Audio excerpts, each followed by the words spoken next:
shot, but that is September 25. She's probably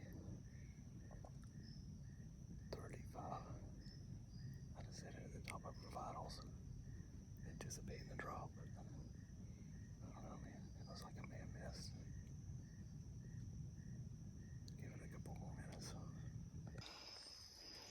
don't know if you guys can see this or not, but it's I mean, it looks like somebody's been back here four-wheeling. These deer have been here feeding around this tree.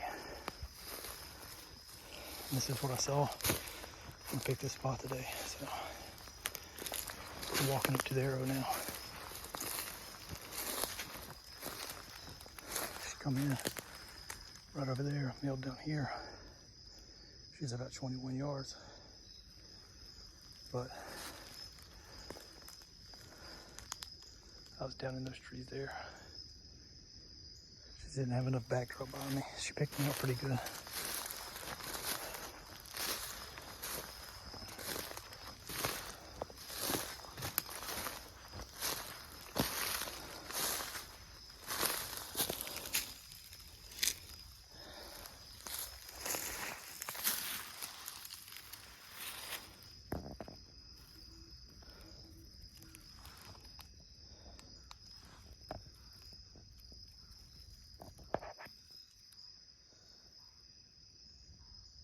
Was not a miss.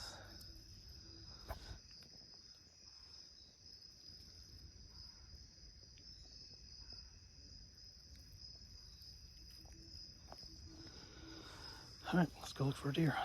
All right, so driving home after a disappointing conclusion to a hunt. I mean, it was great. It was fortunate. Got to see deer on this hunt. It's always fortunate when you go out into the beautiful outdoors, the great outdoors, and see animals. But, there's no worse feeling than wounding one and not being able to find it.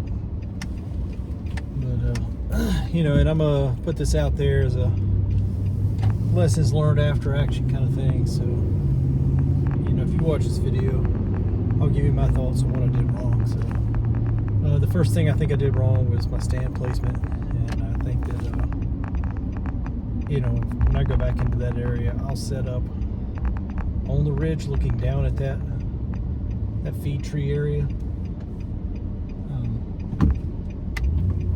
rather than I tried to set up in a tree that I thought gave me a better backdrop, but the wind picked up and it was coming from the wrong direction. So it was coming from the southwest and blowing right to her.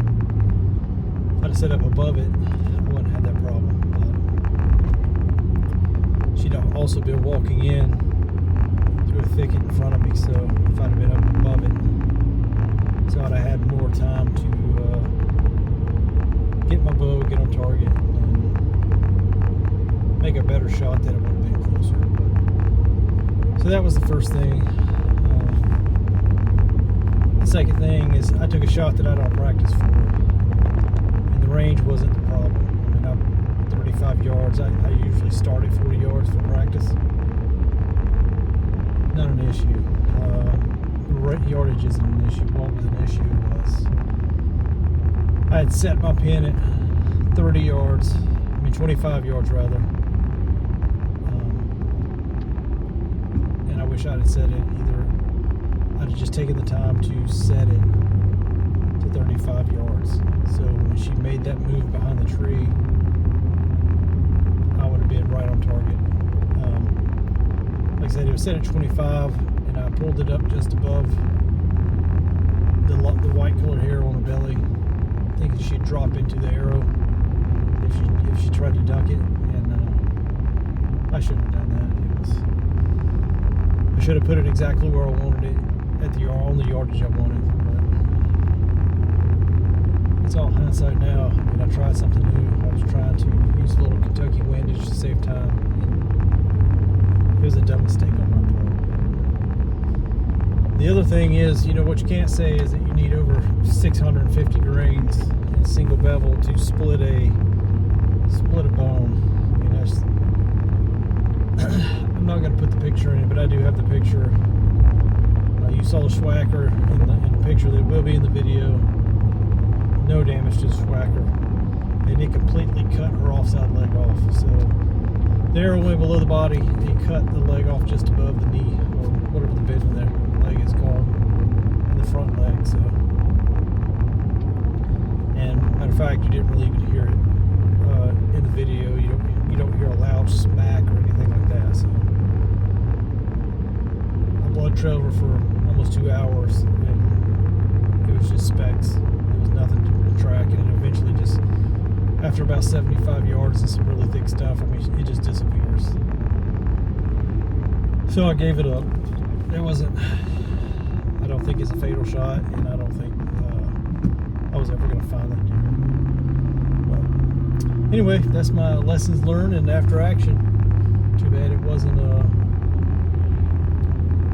successful recovery and an ethical shot. I mean, I have no reservation about taking a 35-yard shot again, but